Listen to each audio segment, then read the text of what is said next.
अस्सलामुअलैकुम, welcome to हमारा पाकिस्तान। मैं सना कहवान। प्रोग्राम में आज मेरा साथ देंगे मोहम्मद नौशाद अली साहब, शहजाद अनवर फारूकी साहब, बैरिस्टर वकास अब्रेज साहब। आप तमाम पैनलिस्ट का बहुत शुक्रिया।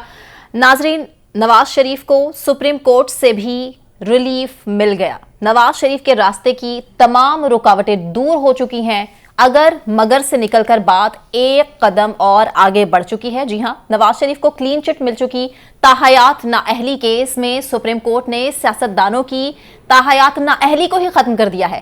फैसला 6-1 की अक्सरियत से मंजूर हुआ है, जिसके बाद नवाज शरीफ और जहांगीर तरीन को बड़ा रिलीफ मिल चुका है। सवाल सबसे पहले शहजाद साहब आपके सामने, आखिरी रुकावट भी दूर हो चुकी, अब नवाज शरीफ साफ फ्री हैं इलेक्शन लड़ने के लिए। आपको क्या लगता है कि नेक्स्ट क्या स्ट्रेटजी होगी नवाज शरीफ की, क्योंकि इंसाफ का निजाम, उस पर तो क्वेश्चन मार्क खड़ा हो चुका।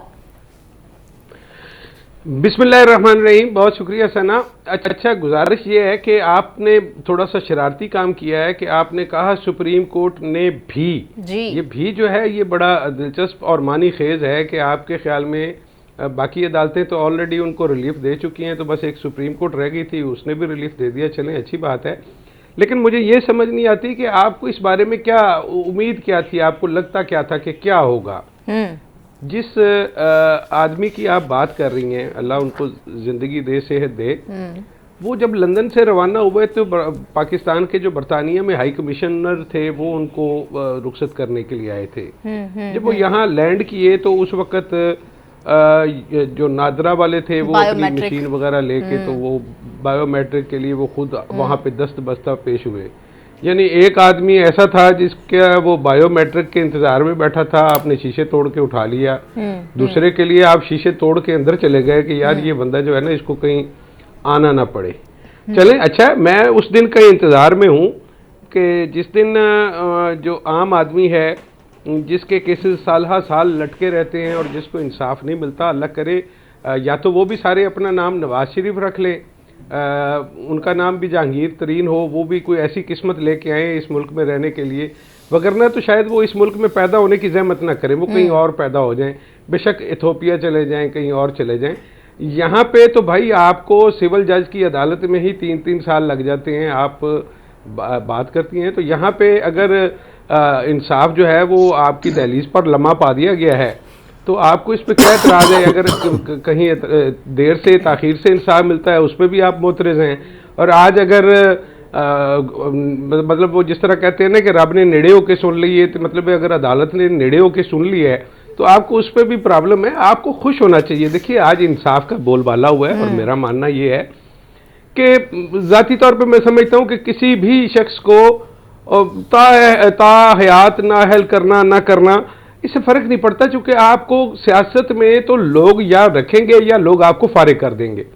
तो ये फैसला तो अल्टीमेटली लोगों ने करना है। हाँ, अगर उनको सादिक और अमीन के खिताब से प्रॉब्लम है अदालत को तो चलें, वो तो अब मसला ही नहीं रहा ना। इसका मतलब ये है कि अब ये सारी शिकें जो हैं उनको ज़्यादा गौर से देखने की ज़रूरत नहीं है। आइंदा के लिए आसानी हो गई। जो लोग हमारे उम्मीदवार अब बना करेंगे आइंदा इलेक्शंस में, तो उनके लिए सहूलत होगी कि वो 62 और 63 के हवाले से वो छलनी, जिसमें से मुझे याद है वो रिटर्निंग अफसर तो इतने माशाल्लाह अच्छे थे कि वो दुआए कनूत सुना करते थे और उनका यानी ईमान का जो इम्तिहान था वो दुआए कनूत से मशरूत था।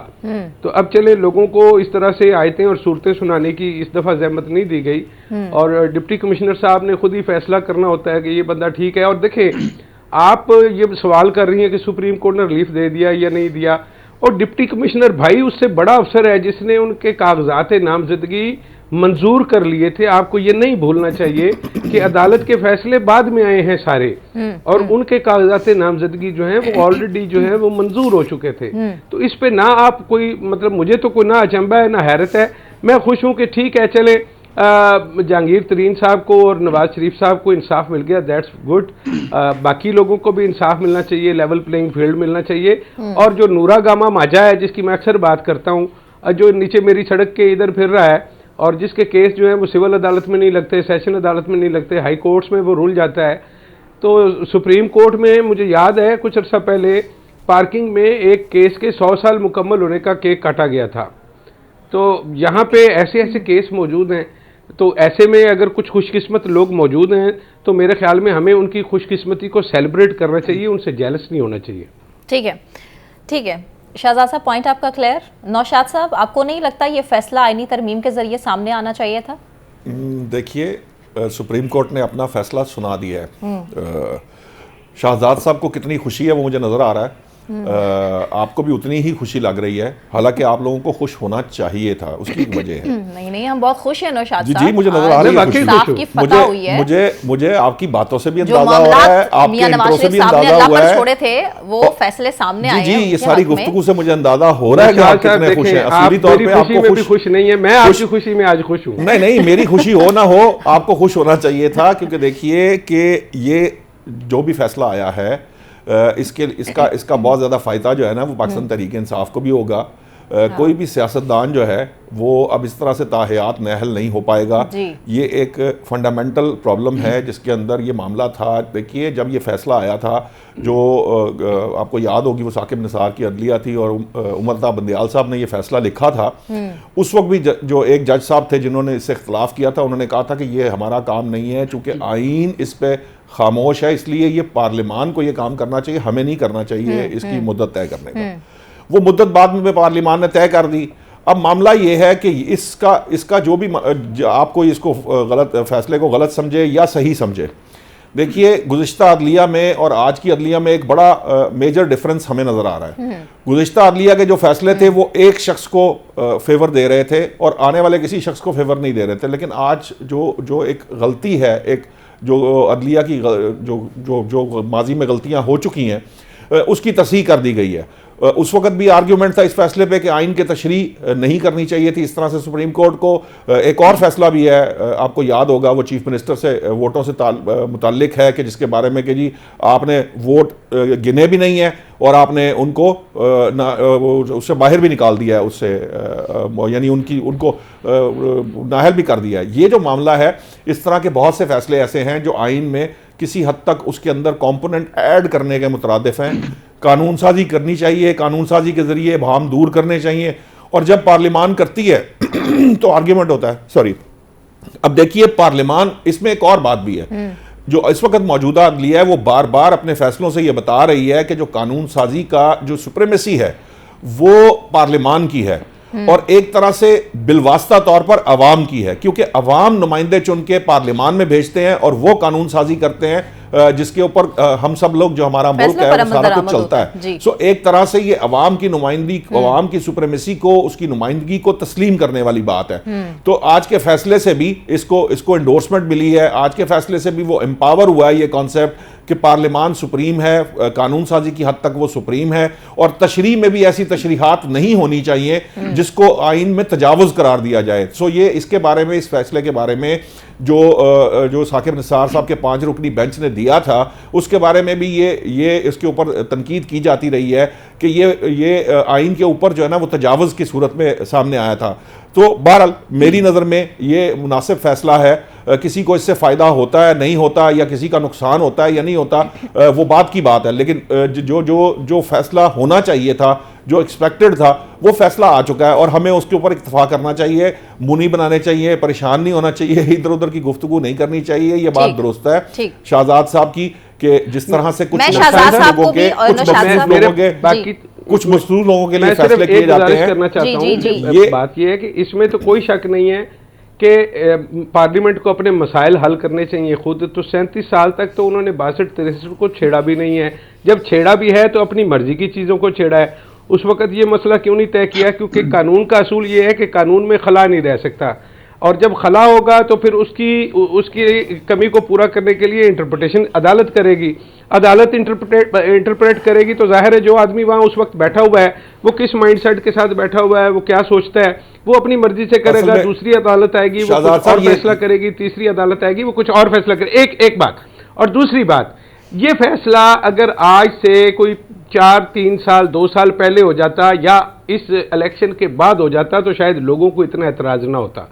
लोगों को लगता ये है शहजाद साहब, किसी को इतराज नहीं है, आज इसकी जरूरत जगह इसलिए बनाने भी के थी, लिए ये कोशिश की गई है। इसकी टाइमिंग इसलिए भी बहुत अहम है। देखिए, आपने खुद एक हवाला दिया कि एक आरओ जो है उसकी नजर में ये जो है वो पहले फैसला आने से पहले उसने कागजात क्लियर कर दिए, तो बहुत सारे फैसले ऐसे भी हैं जो इसकी वजह से रुक सकते थे कि हो सकता है कि एक आरओ ये समझे कि जनाब मैंने जो है वो उस तरमीम के साथ जाना है जो 5 साल की है, और एक ये समझे कि जी नहीं, मैंने नाअहली की मुद्दत जो ताहयात है उसके साथ रहना है। तो ये एक यूनिफॉर्मिटी आने से जो आरओ के मामलात हैं, जितने भी अभी कोई केस पेंडिंग होंगे अदालतों में, वो मामलात जो हैं वो क्लियर हो जाएंगे और एक डायरेक्शन मिल जाएगी। कम से कम पार्लियामेंट ने, देखें, पार्लियामेंट ने अगर 2/3 से करना था तो सादा अक्सरियत से करने की जरूरत क्या थी? मतलब अगर इसको हम उसी तरह से ये तो बहस अब बनती नहीं है ना अभी। खैर, वैसे तफसीली फैसले के बाद इसके ऊपर मैंने चूंकि तफसीली मेरे सामने फैसला नहीं है, उसकी डिटेल्स नहीं आई, वो पढ़ने के बाद हम इस पे बेहतर बात कर सकते हैं। फैसले के हवाले से वकास साहब, रेस साहब से ही थोड़ी सी इंफॉर्मेशन ले लेते हैं। वकास साहब, ताहयात नाअहली फैसला, क्या सुप्रीम कोर्ट ने हमेशा के लिए ही इस बहस को खत्म कर दिया है कि सियासतदान ताहयात नाअहल नहीं हो सकता? जी बिल्कुल, ये डोर क्लोज कर दिया गया है। और मैं 2-3 चीज़ें आपके गोशगुजार करना चाहूँगा। आपके पैनलिस्ट की मैं गुफ्तगू मुलाजा कर रहा था। आई थिंक कि जब ये फैसला दिया गया था उस वक़्त पनामा में डाला गया था, हकामा में निकाला गया था, और पनामा में 250 लोगों के नाम पहले मौजूद थे, 499 लोगों के नाम फिर बाद में आए, और एक शख्स को दीवार के साथ लगाने के लिए कानून की जो इंटरप्रिटेशन की गई, एक्सप्लेनेशन दी गई, मेरे ख्याल में वो किसी तरीके से भी जस्टिफाई नहीं किया जा सकता।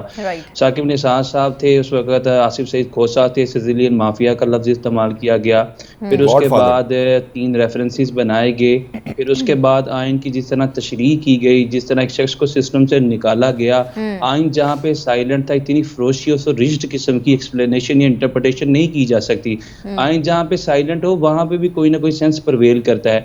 इस्लामिक लॉ को, प्रोस्पेक्टिव को, अप्रोच को सामने रख के हदूद ऑर्डिनेंस के अंदर भी, जो कि सख्त तरीन कानून है, उसके अंदर भी रिपरेंट का और रिग्रेट का वर्ड मौजूद है। अगर कोई शख्स नादिम है, शर्मिंदा है, पछतावा करता है, इवन के वो किसी पे बोहतान लगाता है, तब भी आप उसकी गवाही को उसके रिपेंट और रिग्रेट के बाद, नादिम और शर्मिंदा होने के बाद कबूल कर सकते हैं, एडमिसिबल है। तो मैं ये समझता हूँ कि एक शख्स के ऊपर अगर कोई मिस डिक्लेरेशन है, अगर किसी शख्स के किसकी बेटे से सैलरी लेने का मसला है और उसको लाइफ टाइम आप एम्बार्गो कर दे, उस सिस्टम से बाहर निकाल फेंके, और उस वक्त सिस्टम जो था हाँ सबको सपोर्ट करता था, उस वक्त हाँ साहब के लिए वो सादिक और अमीन के तमगे दिए जाते थे, टाइटल दिए जाते थे। आज वही सिस्टम हाँ साहब को बिहाइंड द बार जो है रखे हुए है, और आज वही सिस्टम उस नवाज शरीफ को जो सिजिलियन माफिया था उसको हीरो बना के पेश कर रहा है। तो मैं ही समझता हूँ ये बड़ी अनफॉर्चुनेट चीज़ है कि हमारे सिस्टम के अंदर पॉलिटिकली हालात जिसको फेवरेबल हो, अदालतों से फैसले भी उसके फेवर में आते हुए नजर आते हैं, उस वक्त शायद हमें वो फैसले बड़े अच्छे नजर आते हैं। जिस तरह आज हमें ये फैसला आया, मैं जो शाहनवाज साहब की बात से बिल्कुल एग्री करूंगा कि ये फैसला अगर 2 साल पहले आ जाता या 1 साल पहले आ जाता, that would be the best in the interest of the justice. क्योंकि अब ये फैसला आया है और एक प्रोस्पेक्टिव और नैरेटिव डेवलप हो चुका है कि एक शख्स को बाहर से यहाँ बुलाया गया, 4थी दफा वो प्राइम मिनिस्टर बनने जा रहा है, एयरपोर्ट पे फैसिलिटेट किया गया, पार्टिसिपेट किया गया, नादरा को बुलाया गया, हर चीज जो है उसके फेवर में जो है वो फ्लैट कर दी गई। तो मैं ये समझता हूँ कि तमाम चीजों को आप से पुष्ट डालें, बलाई ताक रखे, क्या ये फैसला in accordance with the spirit of law है? I think this is in accordance with the spirit of law and this is the landmark decision in the political and judicial history of Pakistan. क्योंकि इस कदर इतनी rich किस्म की आप interpretation नहीं कर सके। तमाम सियासी पार्टीज के जो लीडिंग फिगर्स थे, जहांगीर तरीन हो, नवाज शरीफ हो, इमरान खान हो, तमाम लोगों के दरवाजे खुल गए हैं। और पाकिस्तान की सियासत के अंदर कोई ऐसा शख्स बताएं जो राइचियस हो, जो सेक्जियस हो, जो सादिक हो, जो अमीन हो, और अगर किसी शख्स से अनइंटेंशनली गैर दानिस्ता तौर पे भी कोई चीज़ मिस डिक्लेरेशन हो जाती है तो आप उसको इतनी बड़ी सजा देंगे या पॉलिटिकल जो सियासत के दरवाजे बंद कर देंगे, तो मेरे ख्याल में ये एडमिसिबल नहीं होगा। ये उन मुल्कों के अंदर हो सकता है जो एथिकली, मॉरली आपने हाई पेडिस्टेरियन या हाई क्राइटेरियम्स रखते हैं, लेकिन सर सब कॉन्टिनेंट की सियासत के लिए या पाकिस्तान की सियासत के लिए, जहाँ पे बहुत सारे फैसले पॉलिटिकल क्वार्टर्स नहीं करते और लोगों को दीवार के साथ लगा दिया जाता है, बहुत सारे फैसले अनफॉर्चुनेटली शायद हमारे जो जजेस भी नहीं कर सकते। तो इसलिए मेरे ख्याल में वहां पे किसी भी शख्स को लाइफ टाइम डिस्क्वालीफाई करना, this is not justifiable and this is not admissible. तो ये फैसला खुश आइन फैसला है। माजी के फैसलों को स्ट्राइक डाउन करना, नलीफाई करना, डिस्पेल करना, this is the bravest decision the part of the 6 जजेस of the supreme court of Pakistan. और उमरता बंदयाल साहब ने खुद कहा था ये दोस्त गुजारी केस के अंदर के पंजाबी में कहते हैं कि अल्लाह ताला अगर किसी कुम्हार पर ज्यादा मेहरबान हो जाए तो उसका गुमशुदा गधा मिल जाता है। तो हमारी खुशी का आलम ये है कि हम 5 साल की नाअहली कराने की गधा तो जेल में आजकल, तो हमें नाअहली का रास्ता बंद करना चाहिए था। और दूसरी बात ये है कि हम जिन शहजाद साहब देखिए आप इस बात को इस तरह से कि वक्ती मामलात को ना देखा कीजिए, इसको इस तरह से देखें कि ये एक टूल खत्म कर दिया है। वो जो टूल के तौर पे इस्तेमाल किया गया था, मामलात को एक जमाने के अंदर इस्तेमाल किया गया था, कम से कम अब आइंदा के लिए उसका दरवाजा बंद हो गया है। सो अगर हम इन द लॉन्गर रन मैं आपकी बात मान लेता हूं, लेकिन उसका तरीका ये है कि इस रास्ते को बंद ही कर दें। ये जो नाअहली का ख्याल है, कभी हम एबडो और के नाम से शुरू किया था हमने ये खेल, ये खेल शुरू किया, इसको खत्म करें, इसको फारिग करें। आई एग्री विद दैट, मैं इससे मुत्तफिक हूं कि ये इस तरह के काम जो है ना वो इस तरह से सियासतें खत्म नहीं होती ना। हमने देखा है हमारे सामने किसी कोई एक शख्स दिखा दे जिसकी सियासत पॉलिटिकल मैनेजमेंट के लिए इस्तेमाल करते रहे हम इसको, पॉलिटिकल मैनेजमेंट के लिए मखसूस इसके मकासद हासिल करने के लिए, पॉलिटिकल मैनेजमेंट के लिए जो टूल इस्तेमाल किए जाते हैं उन टूल्स को खत्म कर देना चाहिए ताकि पॉलिटिकल मैनेजमेंट हो ना सके और अवाम जो राय रखती है या जो फैसला देती है वही फैसला जो है ना वो उसको सबको मानना पड़े। चले शहजाद साहब, नाअहली जो खत्म करवाई गई, ठीक, शहजाद साहब जो नाअहली खत्म करवाई गई, अगला जो टारगेट है वो इलेक्शन में उतरना है। इलेक्शन में उतरने से पहले नाअहली की एक तलवार थी, वो लटक रही थी, वो खत्म, मामला हल हो गया। मुशाहिद हुसैन साहब की स्टेटमेंट उठाकर देख लीजिए, नवाज शरीफ साहब को मशवरे दे रहे हैं कि जी चौथी बार भी वजीर आजम ना बने, हालात अभी साजगार नहीं है, मुश्किल हालात हैं। तो आपको क्या लगता है कि नवाज शरीफ साहब ये जितनी सारी कोशिशें की जा रही हैं, एक के बाद एक रिलीफ अदालतों से उनको मिलता चला आ रहा है, तो अगला टारगेट तो अचीव नहीं हुआ ना, जो इलेक्शन में उतरने का था और उसके बाद चौथी बार का वजीर आजम बनना? देखिए मैं कुछ चीज़ों को आपके सामने जो मेरी नाकस अकल है मैं उसके मुताबिक रखने की कोशिश करता हूँ कि मेरा ख्याल है कि मियाँ नवाज शरीफ 3 दफ़ा वजीर आजम बन चुके हैं, वो चौथी दफ़ा वज़ीर आज़म बन के उनको कोई खुशी नहीं होगी, उनके लिए कोई मतलब कोई नई बात नहीं है, कोई नई चीज़ नहीं है। बेसिकली वो एक पॉलिटिकल स्कोर साबित करना चाहते हैं कि मुझे यहाँ से निकाला गया था, यहाँ से हटाया गया था और मैं वापस आ गया हूँ। वही बात कि नवाज शरीफ साहब भूलते नहीं है, जैसे जोर ज़बरदस्ती से मुझे निकाला गया था वैसे ही मैं आ रहा हूँ। हाँ। लेकिन मेरा सवाल ये है कि मुझे लग ये रहा है कि जिस तरह से मौलाना फजलुर रहमान और मुस्लिम लीग नून नहीं निकल रही कैंपेन के लिए, तो मुझे लगता यह है कि इनके पास कुछ ऐसी इतलात हैं दोनों जमातों के पास उनकी अहम शख्सियात के हवाले से जो यहाँ पे हमसे आमतौर पे शेयर नहीं की जा रही। हाँ जी। यहाँ पे कुछ मामला है, मेरा ख्याल है इस पे भी रोशनी पड़नी चाहिए, क्योंकि सिवाय बिलावल के इस वक्त आपको ग्राउंड पे कोई भी नहीं नजर आ रहा। नौशाद साहब, 3 दहाइयों से इक़्तिदार का हिस्सा रहने वाली नून लीग, हुकूमतें अपनी कायम रखने वाली नून लीग, इस डिटेल में या इस बहस में मत जाइए कि उनकी हुकूमतें ख़त्म कैसे हुई, सिर्फ ये देख लीजिए कि अभी तक मंशूर सामने नहीं रखा। अवाम के लिए मंशूर सामने रखने के लिए इतना सोच विचार आखिर क्यों? भाई इसलिए सोच विचार हो रहा है कि जो आगे मसाइल हैं जो जिनके ऊपर बात करने का किया गया है, वो जो नवाज शरीफ साहब हैं वो किसी चीज़ की तरफ मान के नहीं देते, वो मंशूर उनके पास पहुँचाया जाता है, वो मुसवदा वापस भेज देते हैं कि ये इसको इस तरह से करें और इसको इस तरह से करें, क्योंकि वादे जो किए जाएंगे अगर वो वफा ना हुए तो हमारे लिए आइंदा मुस्तकबिल में बहुत मुश्किलात होंगी। एक बार मामला वो है, वो कहते हैं कि बात वो करेंगे जो हम पूरी कर सकते हैं। अब आगे हालात जो मईशत है उसके जो इस वक्त मुल्क की हालत है वो इतना आसान काम नहीं है। ये कांटों की सेज है, जिसने भी लेनी है शौक तो पूरा कर लेना है, लेकिन जब जिस वक्त आप वज़ारत उज़्मा की कुर्सी पे जो भी बैठेगा, जब वो बैठेगा तो उसको समझ में आएगी, जिस तरह पीडीएम को समझ आई थी जब उन्होंने हुकूमत ले ली थी कि ये हमने क्या अजाब अपने गले डाल लिया है। सो बात यह है कि लेकिन नौशाद साहब, नवाज शरीफ साहब तो लंदन में बैठकर यही तो बात कर रहे थे, यहाँ शहबाज शरीफ साहब भी, हमजा शहबाज भी यही कह रहे थे, जो रोड मैप है नवाज शरीफ के पास वो किसी और सियासी जमात के पास तो है नहीं, सारे यही दावा करेंगे आ गए तो मुल्क में। आप देखिए ना कि वो वजीर आजम कोई एक तो नहीं ना है, वो हर जमात का एक उम्मीदवार है वजीर आजम का, हर कोई ये अवाम को बताएगा कि मेरे पास इसका हल है, लेकिन एक्चुअली इन ट्रू सेंस या लॉजिकली जिन चीज़ों को, जिन मसाइल को आपने डील करना है वो 2013 है उससे भी बढ़ चुके हैं, 2018 से भी ज्यादा बढ़ गए हैं। अच्छा। अब हालत यह है कि इस वक्त निगरान हुकूमत 12,000 अरब रुपए से जायद जो है वो कर्ज ले चुकी है। सो आपका जो लोन का मामला है वो कहां से कहां पहुंच गया है, और उसके लिए आपको मईशत का साइज कहां ले जाना पड़ेगा, और मईशत का साइज विदाउट हैविंग दैट, वो जो 100 अरब डॉलर की तो मिनिमम सरमायाकारी चाहिए जो पाकिस्तान के अंदर आए, उसके बगैर आप मामलात को आगे बढ़ा नहीं सकते। सो आपके आगे आप फिर टास्क हैं, इतना आसान नहीं है ये, इस तरह की नहीं, ये 2013 का वक्त नहीं है जब आपके सामने सिर्फ 2 मामलात आएंगे और ठीक कर देंगे सब कुछ। भाई वो तो हर जमात यही कहेगी ना, बिलावल साहब भी तो 10 नुकाती अच्छा, आप ही कह रहे हैं कि जब तक नवाज शरीफ साहब वतन वापस नहीं आए थे वो सिर्फ अवाम को सिर्फ एक लॉलीपॉप देने की कोशिश कर रहे थे कि जी मुझे आने दें, मुझे खैर ऑफिस यहाँ आने दें, मैं आ जाऊं, फिर उसके बाद देखेंगे क्या भाई। बात लॉलीपॉप की नहीं है, ये नहीं होता कि लॉलीपॉप ही दे रहे थे, या वो हुकूमत करना नहीं चाहते, या वो हुकूमत करेंगे नहीं, या वो वजीर आजम बनने की ख्वाहिश नहीं रखते। मतलब सब सियासतदान चुके यही बात करते हैं, इसलिए यही बात करें और अवाम सिर्फ यह कि उसको समझे और एक कड़वा घूंट समझकर पी ले। शहजाद साहब ऐसे ही है? नहीं सना, देखिए बात यह है कि पाकिस्तान की जो पॉलिटिक्स है वो अवामी सियासत के लिए नहीं है, ये इक्तदार बुनियाद पे करते हैं सियासत, ये पावर पॉलिटिक्स है। लोग इक्तदार में आना चाहते हैं और इक्तदार में आने के लिए वो आपको आसमान से तारे तोड़कर लाकर देने का वादा करते हैं। आप इसके लिए मकबूलियत की नहीं, कबूलियत की जरूरत होती है। आप इसको इतनी संजीदगी, ये मंशूर को आप इतनी संजीदगी से मतलब अवाम को इतनी संजीदगी से ना लेना, संजीदा बात नहीं है। बिल्कुल ठीक, मैं समझ गई शहजाद साहब, मैं समझ गई, अवाम भी समझ रहे हैं बड़े अच्छे तरीके से। ब्रेक अनाउंस करना है मुझे, ब्रेक से वापस आने के बाद सुप्रीम कोर्ट में पीटीआई लेवल प्लेइंग फील्ड से मुताल्लिक दरख्वास्त थी, उस पर समाअत हुई। क्या रहा इस समाअत में आपके सामने रखेंगे, लेकिन एक ब्रेक के बाद। Will be right back.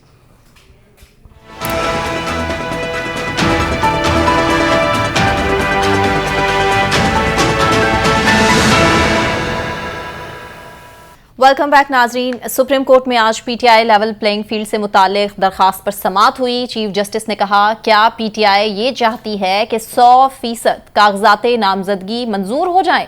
Supreme court returning अफसरान को ये नहीं कह सकती कि किसी के कागजात नामजदगी मुस्तरद ना करें, जबकि वकील पीटीआई लतीफ खोसा ने कहा कि पीटीआई के किसी फ्रंट लाइन उम्मीदवार के कागजात मंजूर ही नहीं हुए, कागजात छीने जा रहे हैं, फाड़े जा रहे हैं, एमपीओज जारी किए जा रहे हैं, जलसे की इजाजत तक नहीं मिल रही। हमें भी लेवल प्लेइंग फील्ड चाहिए, ये पीटीआई वकला का कहना था। लतीफ खोसा ने कहा अदालत में, जिस पर चीफ जस्टिस साहब ने कहा कि खोसा साहब यहां सियासी तकरीर ना करें, अपने दुखड़े ना रोएं, ये कोई सियासी फॉरम नहीं है। इस दौरान जस्टिस मोहम्मद अली मजहर ने भी कहा कि इलेक्शन कमीशन की रिपोर्ट के मुताबिक पीटीआई के 76% उम्मीदवारों के कागजात मंजूर हो चुके हैं। नौशाद साहब, सबसे पहला सवाल आपके लिए, तहरीक इंसाफ का अदालतों में सुनवाई ना होने का जो शिकवा है वो किस हद तक दुरुस्त है? इस वक्त सबसे ज्यादा केस जो किसके लगे हुए हैं सुप्रीम कोर्ट के अंदर? आपके चीफ जस्टिस ने भी कहा है कि आपके सबसे ज्यादा केसेस सुने जा रहे हैं इस वक्त। आप जो पिटीशन दिल करता है मुंह उठा के आप आ जाते हैं, आके तो यहाँ पिटीशन डाल देते हैं। मैंने आपको बार बार ये कहा है कि पीटीआई एब्रीविएशन है प्रोपेगेंडा ट्रेंड इंसर्जेंट्स का, ठीक है? ये करते क्या हैं? मैंने आपको पहले भी कहा था, मुझे वो बंदा नहीं मिला जिसके कागजात ना जमा हो सके हों।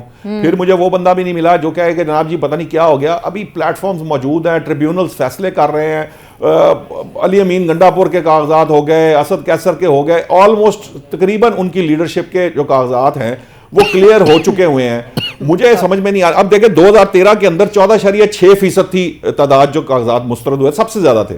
2018 में 12% के करीब थी। अब ये इस वक्त 2018 में 10.4% थे, इस वक्त टोटल जो है 12.5% हुए।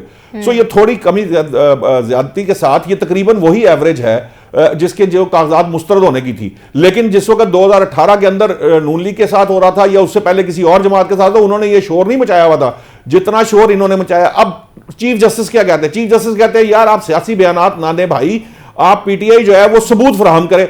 आज भी उन्होंने जिच होकर जब कहा कि जनाब ये रिपोर्ट है इलेक्शन कमीशन की, इस पर तहरीरी जवाब दे दें और जवाब के साथ खुदारा सबूत दे दें। मसला सिर्फ सबूत का है क्योंकि सबूत है नहीं। ये मामला ऐसे ही है, मैं आपको बार बार ये बात कही है, ये सिर्फ एक जमात का वतीरा है। वो हमेशा उसका तरीका ये है कि वो इतना शोर डालती है कि लोग बैकफुट पे चले जाते हैं। उसका वतीरा है कि वो लोगों को बैकफुट पे डालने के लिए वो झूठ इतना बोलती है, इतना झूठ बोलती है कि सच लगने लगता है। सो ये उन्होंने गोयबल से सीखा था ये प्रोपेगेंडे का तरीकेकार। और फिर अब वो इंसर्जेंट्स में उनको इसलिए कहता हूं कि उनके साथ पूरी दुनिया के अंदर लोग मौजूद हैं, लॉबिंग फर्म्स हैं, वहां पैसे दिए जा रहे हैं, आर्टिकल छपवाए जा रहे हैं, मिलियन डॉलर्स जो है वो बांटे जा रहे हैं और उसके जरिए जो है ना ये गेम सारी पैदा की जा रही है। देखिए हमें एक बात को समझना है। आप बिलावल साहब का तरीकाकार देखिए, वहीं पे उसी सुप्रीम कोर्ट के अंदर बिलावल के सामने लतीफ खोसा साहब आए, उन्होंने कोई नाराजगी का इजहार नहीं किया, गले मिले, ठीक है, उन्हें गले मिले, उन्हें कहा वो देखो उनको आजकल वो होगा ना, आजकल जलसों में इधर उधर कॉर्नर मीटिंग में जा रहे हैं तो वो एक नारा रूटीन में लगता है, सारी जमातें लगाती है, देखो देखो कौन आया, उन्होंने वो लतीफ खोसा को याद आया होगा, उन्होंने कह दिया देखो देखो कौन है। ये भी एक तरीका है सियासत करने का। मतलब पीछे से सारी सियासी जमातें एक हैं, सिर्फ मीडिया के सामने एक दूसरे से खिलाफ करना है, मुखालिफ को खत्म कर दें, वो कहीं रहे ही ना, एग्जिस्ट ही ना करे, उसको किसी तरीके से आप वो वही जो अभी वकास भाई बता रहे थे कि जनाब उसको आप कामे पे निकाल लें, तनख्वाह ना लेने पे निकाल दें, आप उसको जेल में बंद कर दें, उसकी बेटी को बंद कर दें। अब मरियम नवाज चुभती सिर्फ इनको इसलिए है, सबसे ज्यादा तकलीफ मरियम नवाज के नाम पे ये जो प्रोपेगेंडा ट्रेन इंसर्जेंट्स को इसलिए होती है कि मरियम नवाज ने इनका जो ये प्रोपेगेंडा का सारा सिस्टम था उसको काउंटर करना शुरू किया था, उसने इनके खिलाफ जो है ना आवाज उठानी शुरू की थी और अपनी आवाज बुलंद करनी शुरू। उससे पहले तो नून लीग सोई हुई थी।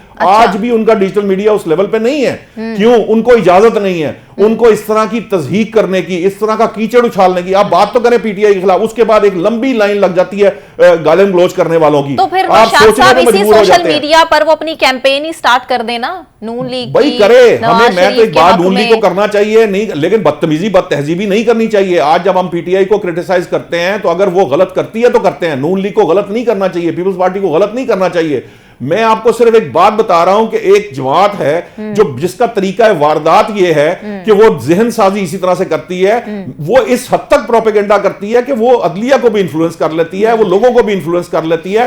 वो आपने देखा था ना उस दिन, जिस दिन वो वीडियो सामने आई थी, तो इस तरह से वो यकीन के साथ बताया जा रहा था जैसे पता नहीं वो वीडियो दुरुस्त साबित हुई। देखिए ये तरीका। तो नौशाद साहब, क्या इससे पहले मरियम नवाज ने कभी अदलिया के खिलाफ कोई बात नहीं की? तौहीन आमेज कोई अल्फाज नहीं होगी, मरियम नवाज की वो उसका खुमियाजा भुगता है। अभी नून लीग ने ये अतर मिनल्ला साहब हैं, ये रिलीफ देते रहे नून लीग को, लेकिन नून लीग अब अतर मिनल्ला साहब ने जरा सी बात की तो नून लीग ने क्रिटिसाइज करना शुरू कर दिया।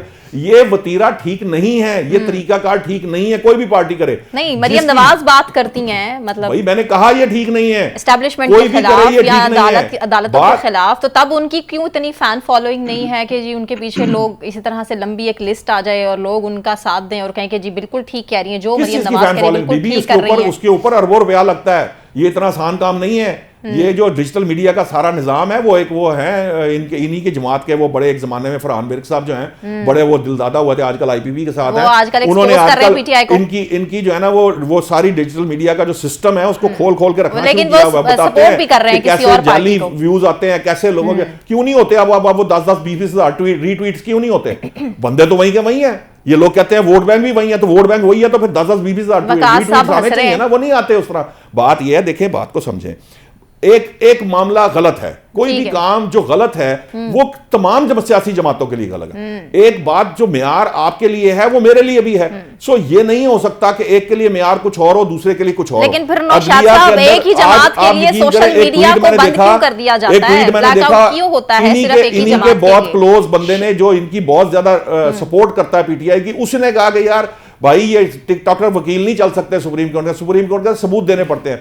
सीधी सी सिंपल सी बात है, नून लीग हो, पीटीआई हो, कोई और जमात हो, भाई अदालत जो है वो सबूत और शवाहिद की बुनियाद पर फैसला करती है। तो वो ही तो कह रहे हैं पीटीआई बुला के हम सबूत पेश करते हैं, हमारे सबूतों को अहमियत नहीं दी जाती। बात कर रहे थे वो सीडी जब क्या वाकई अदालतों में पीटीआई के वकीला को बात करने का मौका नहीं दिया जा रहा? अच्छा, मुझे अगर नौशाद साहब से जान की अमान ले दे तो मैं कुछ अर्ज करूं जी। गुजारिश ये है कि ये जो हम कहते हैं ना कि वो एक जमात तो बहुत झूठी है जनाब, वो पता नहीं गोइबल से सीख के आई है, गोइबल से आगे निकल गई है, झूठ बोलती है। और ये नौशाद साहब सारे ही झूठे हैं, ये सोशल मीडिया पे झूठ बोलते होंगे, वो अदालतों में और पार्लियामेंट में बोलते थे, वो कहते थे लंदन तो क्या पाकिस्तान में कोई जायदाद नहीं है, फिर उन्होंने कहा ये है वो जराए, फिर वो जराए कभी नहीं आए, फिर वो खत आ गया कतरी, तीसरा वो है जिनका अभी तक जिंदा है, रोटी कपड़ा और मकान 1970 में देने का वादा किया था, वो आज तक वो नहीं दे सके, इवन सिंध में नहीं दे सके, सिर्फ लड़काना में नहीं दे सके। किन लोगों की हम बात करते हैं? बाकी रहा ये मसला जो आप बात कर रही हैं कि बोलने का मौका मिल रहा है या नहीं मिल रहा, मेरे नज़दीक इसको आप यूं देख लें। मैं फिर अर्ज करूं कि मेरे एक दोस्त हैं, उनका नाम भी नौशाद है, ये नौशाद साहब की बात नहीं हो रही, वो एक और नौशाद है। तो वो एक दिन मुझे कहने लगे कि अगर ये बताएं कि अगर आपके पीछे शेर लग जाए तो आप क्या करेंगे? मैंने कहा मैं भाग जाऊंगा। मैंने कहा भाग के तो वो तुम्हारे पीछे आ जाएगा, फिर क्या करोगे? मैंने कहा मैं दरख्त पे चढ़ जाऊंगा। उसने कहा अगर वो दरख्त पे, शेर भी तुम्हारे पीछे दरख्त पे आ गया तो फिर क्या करोगे? मैंने कहा यार शेर तो दरख्त पे नहीं चढ़ सकता। उसने कहा नहीं, तुम फर्ज करो कि शेर जो है वो दरख्त पे चढ़ गया। मैंने कहा मैं नीचे छलांग लगा दूंगा, मैं दरिया में कूद जाऊंगा। मैंने सारी दुनिया छान मारी, मैं जंगल में भी छुपा, मैं गार में भी छुपा। उसने कहा फर्ज करो शेर वहां पे भी आ गया। तो मुझे सांस चढ़ गया भाग भाग के। मैंने कहा नौशाद साहब आप मेरे साथ हैं कि शेर के साथ हैं? तो बात यह है कि ये जो सारी कार्रवाई हो रही है इसको देखने का एक नुक्ता नजर है कि आप शेर के साथ हैं या मेरे साथ हैं। अगर आप शेर के साथ हैं तो मुझे शेर ने खा जाना है, मैं नहीं बच सकता। ये नुक्ता समझने की बात है। पाकिस्तान तहरीक इंसाफ सुप्रीम कोर्ट में गई है इत्माम हुज्जत के लिए। मेरा ख्याल है उनको भी पता है कि जिस तरह से, और लतीफ़ खोसा एक सीनियर काउंसलर हैं, हो सकता है उनके आर्गूमेंट इतने अट्रैक्टिव ना हो या इतनी कोई समझदारी पे मबनी ना हो, लेकिन मुझे लगता ये है कि हम टीवी पे हों या ना हों, हमें दूसरों को एक जो रिस्पेक्ट का एलिमेंट है वो हमें ज़हन में रखना चाहिए। कोई बात नहीं, ये वक्त भी गुजर जाएगा, कोई और वक्त भी आ जाएगा, लेकिन अदालतों में पेश होने वाले सीनियर वकला जो हैं उनको अगर आप शुरू से ही इस तरह से डिफेंस पे ले जाएंगे, उनकी हर बात का मजाक उड़ाएंगे तो वो कुछ नहीं कर पाएंगे। जब आप सियासी मामलात पर केस टेकअप करेंगे ना सुप्रीम कोर्ट ऑफ पाकिस्तान में, तो सियासत खुद ब खुद सुप्रीम कोर्ट ऑफ पाकिस्तान में आएगी, उससे आप पीछा नहीं छुड़ा सकते। या तो आपको केस ही ना लेके इन्वॉल्व हो। जब आप सियासी केस लेते हैं फिर आपको सियासी बयान भी सुनने पड़ेंगे, सियासत की जो जुजियात हैं और उसमें भी घुसना पड़ेगा। फिर आप चीफ जस्टिस साहब कहेंगे ना कि सियासी तकरीर ना करें, ये नहीं हो सकता कि आप अपनी मर्जी से। नौशाद साहब तो ठीक है, मत जाया करें। मैं तो कह रहा हूं कि तहरीक इंसाफ को नहीं जाना चाहिए था, लेकिन वो गालबन रिकॉर्ड के लिए जा रहे हैं कि ताकि आज से 10, 20, 30, 50 साल बाद कोई बंदा अगर लिखे तो वो बताए कि हाँ ये गए। ठीक है। वकास के लिए सवाल। वकास, लेवल प्लेइंग फील्ड से मुताल्लिक पीटीआई का मौक़िफ़ आप किस हद तक दुरुस्त समझते हैं?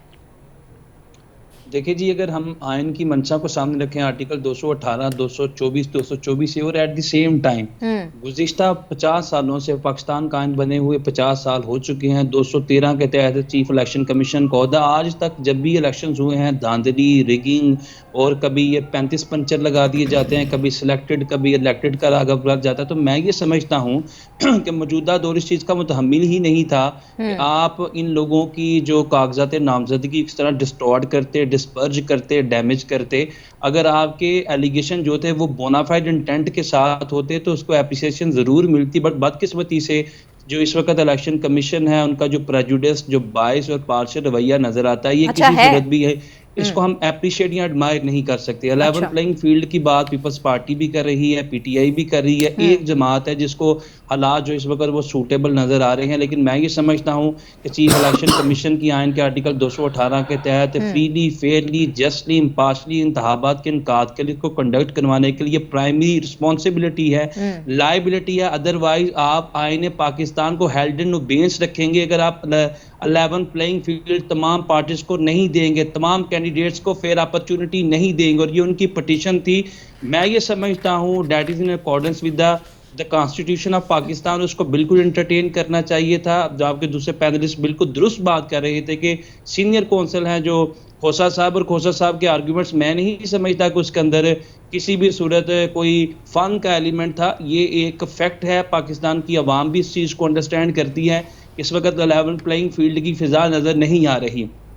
अगर 11 प्लेइंग फील्ड हो तो मैं ये समझता हूँ कि उसके बाद जो पीटीआई है वो भी मकूल नशिस्तों से जीते और एक टफ टाइम दे। आल्दो के नून लीग को पोलिटिकली हालात इस वक्त फेवरेबल नज़र आ रहे हैं, लेकिन इसके बावजूद भी अगर तमाम इनके जो कैंडिडेट्स हैं, और ये भी चीफ जस्टिस ऑफ पाकिस्तान का जो रिमार्क है कि आपके कितने लोगों के जो कागजात हैं वो आप हम 100% जो है उनको कबूल कर लें, एडमिट कर लें। मैं ये समझता हूँ कि जिन लोगों के भी कागजात हैं, अगर वो कागजात इन अकॉर्डेंस विद द कॉन्स्टिट्यूशन है, लीगल रिक्वायरमेंट है, लीगल मेरिट्स को पूरा करते हैं, तो वो एक्सेप्टेबल होने चाहिए, वो एडमिसिबल होने चाहिए, उसमें परसेंटेज को नहीं देखना चाहिए। और ये जो चीज़ें हैं ये हमारे मुल्क के अंदर या जुबान ज़द-ए-आम में एक तासुर क्रिएट करती हैं। जिस तरह गुज़िश्ता बेंचेस के अंदर ये तासुर था कि उमर अता बंदियाल के पास केस जाएगा तो नून लीग के खिलाफ फैसला आएगा और पीटीआई के हक में आएगा। मौजूदा दौर के अंदर खुदारा इस तासुर को तोड़ने की जरूरत है, इसको जायल करने की जरूरत है।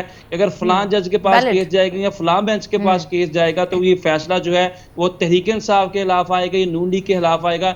जब तक कानून की देवी की आंखों पे पट्टी बंदी रहेगी without difference and discrimination of caste, colour, creed, status, Imran और नमाज के फर्क के बगैर ये फैसले करेंगे, तब तक शायद कानून की जो मंतक है, जो मंशा है, जो उसकी स्पिरिट है वो पूरी होगी। अदरवाइज अगर पट्टी खोल दी जाएगी और नवाज, इमरान और जरदारी के फर्क को रवा रख के फैसले किए जाएंगे, फिर मेरे ख्याल में अवाम में हमारी जुडिशरी का कोई इतना अच्छा तासुर नहीं रहेगा। बड़ा बेहतरीन पॉइंट उठाया वकास ने, और होपफुली हम दुआ भी करेंगे कि ऐसा ही हो आने वाले वक्त में, और नहीं तो क्या आने वाले वक्त में इंसाफ हम देख पाएँ अपने मुआशरे में, अपने मुल्क के लोगों के हवाले से। ब्रेक मुझे अनाउंस करना है, ब्रेक से वापस आने के बाद इंटरनेट की बंदिश के हवाले से हम डिस्कस करेंगे कि आखिर क्यों होता है ऐसा बार बार। हमारे साथ रहिए एक ब्रेक के बाद।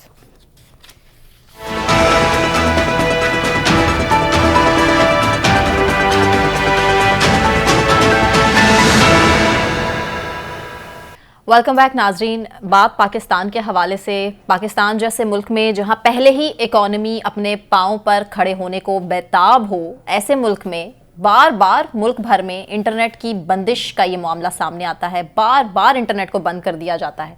इंटरनेट की बंदिश से लोगों के कारोबार तबाह हो रहे हैं। इंटरनेट की बंदिश से ही मुल्क को अरबों रुपए का नुकसान भी हो रहा है। इंटरनेट सर्विस बंद क्यों किया जाता है? एक जमात को अगर कंट्रोल नहीं किया जा रहा है तो कोई और स्ट्रैटेजी उसकी होनी चाहिए, बजाय इसकी कि जो कारोबार है लोगों का उसे मुतासिर किया जाए, और वो भी बार बार। क्या इसके अलावा पाकिस्तान के अलावा दूसरे ममालिक में भी इस तरह के केसेस देखने में आते हैं? नौशाद साहब, आप ही से मैं सवाल कर लेती हूँ। ये पाकिस्तान में आए रोज़ इंटरनेट सर्विस बंद कर दी जाती है, आखिर सबसे बड़ी वजह क्या समझते हैं आप इसके पीछे? देखिए, मुझे नहीं पता कि कल जिस टाइम का आप कह रही हैं उस वक्त कोई इंटरनेट सर्विस बंद की गई थी। मैं स्लो डाउन ज़रूर हुआ था, मेरा नेट भी स्लो डाउन हुआ था। ट्विटर भी मैंने खोला, वो भी थोड़ा सा डिस्टर्ब कर रहा था, लेकिन अदरवाइज़ बाकी जो सारे दीगर इंटरनेट की वेबसाइट्स थी या सोशल मीडिया साइट्स थी वो ठीक चल रही थी। अच्छा, अब ट्विटर पे मामला ये था कि सुनने में ये आ रहा था कि वो पीटीआई की फंड रेजिंग चल रही है, शायद उसको स्लो डाउन किया गया है। मुझे इसके फैक्ट्स एंड फिगर्स मालूम नहीं है। ये तो अब जो हमारी टेलीकम्युनिकेशन अथॉरिटी है ये उसका फ़र्ज़ है कि वो इसके अदाद व शुमार जारी करे, और मुझे नहीं पता उस दौरान अरबों का नुकसान कैसे हुआ या किसके कारोबार में हुआ, मेरे पास कोई ऐसी इन्फॉर्मेशन है नहीं। सो मैं ये नहीं कह सकता कि उस वक्त क्या हुआ और क्या नहीं हुआ, और वाक़यातन ये ऐसे ही था जैसे कहा जा रहा है। ये आम तासुर है कि जी उस वक्त स्लो डाउन वाक़यातन था। जो काम लोग ऑनलाइन करते हैं, और आपको पता है आने वाला दौर आईटी बेस्ड है, और इससे जुड़ी कितनी ऐसी कंपनीज हैं, और वही बात है कि स्टैट्स को, फिगर्स को हमारे सामने नहीं रखा जा रहा। कुछ चीजें हैं जिन्हें हकाइक को छुपाया जा रहा है। मैं यही अर्ज कर रहा हूँ ना कि मेरे सामने कोई इस तरह के फिगर्स नहीं हैं, चूंकि मेरे सामने फिगर्स नहीं है, ना मेरे इल्म में है, इसलिए मैं नहीं कह सकता कि 1 रुपए का नुकसान हुआ या अरबों का हुआ। दूसरी बात यह है कि उस वक्त वाकयातन इंटरनेट सर्विस मुअत्तल हुई कि नहीं हुई, क्योंकि मुझे भी ये तासुर था, मुझे भी ये ख्याल था, मैंने भी कोशिश की चलाने की, मैंने भी उस वक्त तमाम चीज़ों को चेक किया, बाकी तमाम चीज़ें ठीक चल रही थी। सिर्फ ट्विटर के ऊपर आके मुझे भी थोड़ी देर प्रॉब्लम आती रही, और कुछ घंटों आई, उसके बाद वो ठीक हो गई। उसके बारे में ये कहा जा रहा था, ट्विटर पर ही कहा जा रहा था कि फेसबुक भी बंद था, यूट्यूब का भी मसला आ रहा था। अच्छा, मुझे फेसबुक और यूट्यूब पे प्रॉब्लम नहीं आई, मैंने 1-2 दफा चेक किया, लेकिन वो ये कहा जा रहा था कि वहां पर पाकिस्तान तहरीक इंसाफ की फंड रेजिंग चल रही है स्पेसिफिक टाइमिंग्स में, जिसकी वजह से ये प्रॉब्लम है। देखिए, अब चूंकि मुझे इसके नुकसानात का पता नहीं है, ना मेरे पास इस तरह की कोई इन्फॉर्मेशन है, यकीनन अगर फर्ज कर लेते हैं कि अगर उस वक्त कहीं पे कोई फंड रेजिंग हो रही थी, तो मेरा नहीं ख्याल उसको स्लो डाउन करने की कोई जरूरत है। पीटीआई फंड रेजिंग करती है, हमेशा से करती रही है। वर्चुअल जलसा भी उन्होंने शुरू कर दिया। ठीक है, अगर वो कर रहे करने दें उनको। आप नौशाद साहब की बात से कितना मुत्तफिक हैं? आपको लगता है कि वाकई इंटरनेट को खास एक सियासी जमात को कंट्रोल करने के लिए बंद किया जाता है? ऐसे नहीं होती कंट्रोल। देखिए जी, अगर किया जाता है या नहीं किया जाता, अल्दो ये हमारा आइन का आर्टिकल जो 18 है इसकी सरीहन हलावर्जी है, जो freedom of trade, business and profession provide करता है। और 2010 के अंदर जो 18वीं तरमीम पास की गई थी, जिसमें 101 से ज़्यादा आर्टिकल्स को अमेंड, इंसर्ट और मॉडिफाई किया गया था, उसमें 19A एक ऐड किया गया था, right to information. Right to information चाहे वो सोशल मीडिया की हो, इलेक्ट्रॉनिक मीडिया की हो, या किसी भी सोर्स से हो, अगर आप मुनक़ता करते हैं, then you are going to violate the fundamental right of the citizen of state. और इसी तरह आर्टिकल 18 जो कि आपको ऑनलाइन बिजनेस जो लोग करते हैं, अगर वो यूट्यूब से करते हैं, अगर वो फेसबुक से करते हैं या किसी भी सोर्स ऑफ सोशल मीडिया से करते हैं, then you are going to disperse their fundamental rights. अगर मैं ही समझता हूँ कि गुज़िश्ता रोज़ तो मेरे साथ भी इस तरह हुआ, हम भी सोशल मीडिया के यूज़र हैं, शाह साहब भी बिल्कुल यूथ में आते होंगे, फ़ारूकी साहब भी यूथ में आते होंगे, हम भी इसका इस्तेमाल करते हैं तवातुर के साथ। तो गुज़िश्ता रात बिल्कुल बंदिश का सामना करना पड़ा, और मेरे ख्याल में जो महज़्ज़ब माशरे हैं, जो सिविलाइज स्टेट्स हैं, नेशंस हैं, वहाँ पे freedom of speech and expression का फंडामेंटल राइट भी दिया जाता है, राइट टू इन्फॉर्मेशन भी दिया जाता है, राइट टू बिजनेस और फ्रीडम ऑफ ट्रेड भी दिया जाता है। तो अगर इस तरह की चीज़ें होती हैं, ये किसी भी तरह अप्रिशिएट नहीं की जा सकती या किसी भी सिस्टम के लिए हैप्पी वकास साहब, आपने मुहज़्ज़ब और तरक्की याफ्ता कहा, तो ये पाकिस्तान की तो बात नहीं हो सकती आपने जो एक शर्त लगाई है आपने मुहज़्ज़ब और तरक्की याफ्ता कहा है, तो आप खुद ही सोच लें। साहब थोड़ी देर के लिए खुश हो लेते ना आप, मेरे बजाय आर्ग्यूमेंट करने के थोड़ी देर खुश हो लेते हैं। हाँ ठीक है, मैं गुजारिश करता हूं, हमने किसी ना किसी सूरत मैं गुजारिश करता हूं जी, बात ये है कि वो ना एक मेरे ज़राए बताते हैं, वो लोगों किसी के पास चिड़िया थी, फिर कोई कबूतर आ गए, तो मैंने एक मैना से बात कर रखी है, मुझे मैना ने बताया है कि एक शार्क है, आप तोता होंगे इमरान खान के दौरे हुकूमत में वो इमरान खान के दौरे हुकूमत में उसको पाकिस्तान की समुद्री हदूद से बाहर निकाल दिया था। ये शहजाद साहब ना एग्जांपल्स बड़ी चुन के देते हैं, बहुत अच्छी एग्जांपल्स के साथ। वो शार्क आती है और वो जो फाइबर लिंक की वो समंदर में जा रही होती है ना, तो उसको एग्जैक्टली पता होता है कि कहाँ काटना है। नौशाद साहब, वो मैं कल देख रहा था, उसकी स्पीड मैंने चेक की थी, ये 1 KB से भी कम था, 1 KB से भी कम स्पीड थी। तो ये कोई इत्तेफाक या हादसा नहीं हो सकता, एक बात। दूसरी बात, आपको अच्छी तरह याद होगा कि 90 की दहाई में जब वो दहशतगर्दी के वाकयात बढ़ गए थे और 12-15 लोग एक दिन में शहीद हो रहे थे, तो हमारे पास क्या इलाज था उसका? हम डबल सवारी पे पाबंदी लगा लेते थे। तो अब वो डबल सवारी तो सोशल मीडिया पे है नहीं, तो अब हमने उसका इलाज ये निकाला कि हम नेट बंद कर देते हैं या स्लो कर देते हैं। तो आप इसको जिंदगी का हिस्सा समझ के आप जी लें, और जब आप कभी मुहज़्ज़ब और तरक्की याफ्ता मुआशरे में पहुंच जाएंगे तो आपको ये मिल जाएगी। लास्ट टाइम जब ये इंटरनेट स्लो हुआ था, तो उस वक्त एक तंजीम ने कोई डाटा जारी किया था कि जी इतने अरब रुपए का नुकसान हो गया, लेकिन बात यह है कि नुकसान हुआ या नहीं हुआ नौशाद साहब, बात यह है कि ये मैटर नहीं करती, ये स्लो नहीं होना चाहिए था। हम इस तरह से अपना मजाक बनवा रहे हैं, बिल्कुल नहीं होना चाहिए। हासिल नहीं होगा। नंबर 1, नंबर 2, कोई हुकूमत कार्रवाई भी करेगी इसके खिलाफ। मैंने आपको कहा कि इस तरह ना किसी सियासी जमात के मामलात को रोका जा सकता है। ये कार्रवाई, अच्छा चले जी, कार्रवाई का सुन काउंटर प्रोडक्टिव होती है चीजें। बदतरीन पावर शटडाउन हुआ था पाकिस्तान में, बिजली चली गई थी 8-10 घंटे के लिए। वो कौन सी मछली? 1 साल बाद हमने उसका रिपोर्ट, कल जो है ना 1 साल बाद उसकी रिपोर्ट आ गई है। तो अब 1 साल बाद कोई रिटायर्ड हो गया होगा, कोई मर गया होगा, तो अब वो 1 साल बाद आप उसमें से क्या करेंगे। लेकिन एक खबर आपको देना मकसूद है मेरी कि ये जो आपने कहा ना कि पाकिस्तान मुस्लिम लीग नून जो है वो सोशल मीडिया पे पीछे है, तो जनाब उनकी एक बड़ी अहम मीटिंग हुई है F11 इस्लामाबाद में, मुस्तकबिल का लाहे अमल बना है। अच्छा। कुछ चीजें तय हुई हैं, आने वाले दिनों में वो आपको दौड़ते भागते हुए नजर आएंगे सोशल मीडिया लेकिन पर? मेरी दुआ ये है वो अल्लाह ना करे कि वो फुटस्टेप फॉलो करें। शहजाद साहब सोशल मीडिया पर भागते हुए नजर आएंगे या अपने हलकों में? ये ग्राउंड पे भी नजर आए, अपने हलकों में भागते दौड़ते नजर आएंगे या सिर्फ सोशल मीडिया पर? शहजाद साहब पूरी खबर दे दें। वो कह रहे हैं डिजिटल मीडिया की मीटिंग हुई है, उनके सोशल मीडिया सेल की मीटिंग हुई है। वो अपना काम, दौड़ते भागते का मतलब ये है कि वो अपना काम करेंगे। ये तो खबर आप सब दुआ करें कि वो दुआ करें कि वो काम जरूर करें, लेकिन कम से कम वो पीटीआई के फुटस्टेप फॉलो ना करें और इस तरह का मिजाज पैदा ना करें जिससे मुआशरे में इंतशार फैले। बाकी रही बात कि ये जो भाई इंटरनेट स्लो नहीं होना चाहिए, ये वकास साहब ने ठीक कहा है कि ये आपके बुनियादी हकूक की खिलाफ वर्जी है, मुहज़्ज़ब मुआशरों की। और वो जो मैना जो है, वो मैना ने पाकिस्तान से कोई ताल्लुक नहीं, वो मैना जो है ना वो काफी सारी खबरें ला रही है। उससे ये भी पूछना था कि ये इसके पीछे कौन है, क्यों कर रहा है, एक बात। दूसरी बात ये कि इस तरह करने से ये काउंटर प्रोडक्टिव स्टेप्स होते हैं। इस तरह करने से कोई उनकी ना टेलीथॉन रुक गई, ना उनकी पार्टी फंडिंग रुकी, और ना लोग उसके दूसरे रास्ते निकाल लेते हैं, और ना ही उससे कोई किसी की जिंदगी पे कोई असर पड़ा। फिर मुल्क की मईशत को ठीक करने के लिए पाकिस्तान तरीके इंसाफ को ही चांस दे देना चाहिए।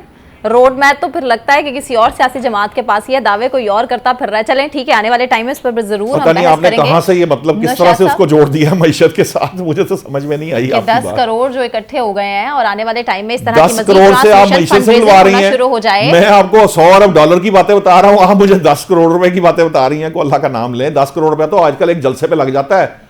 आपको पता ही है जो बड़े बड़े जलसे हैं, ये मीनारे पाकिस्तान में जलसे होते हैं, इनकी लागत क्या होती है? नौशाद साहब असल हकदार है, उस पर ये पैसा नहीं लगता, जलसे पर जरूर लग जाता है, लेकिन ये है कि चलो उसी बहाने को थोड़े 4-6 लोगों का फायदा हो जाता है, बेचारे वहीं के वहीं रह जाते हैं। ये मेले ठेले जो है ना, ये मईशत का फायदा करते हैं, ये जलसे जुलूस और ये इलेक्शन की एक्टिविटी जो है ना, ये काफी दुनिया को रोजगार फराहम करती है, इसको होने देना चाहिए। ये होगा तो लोगों का बहुत सारी दुनिया का देखते हैं आने वाले टाइम में नून लीग निकलती है जलसों के लिए या नहीं, इंतखाबी मुहिम के लिए या नहीं, कल हम जरूर इस पर डिस्कस भी करेंगे। नौशाद साहब बहुत शुक्रिया, वकास अब्रेज़ साहब आपका बहुत शुक्रिया, शहजाद साहब आपका बहुत शुक्रिया, सना कहवान मुझे इजाजत दीजिए, अपना बहुत ख्याल रखिए, अल्लाह हाफ़िज़।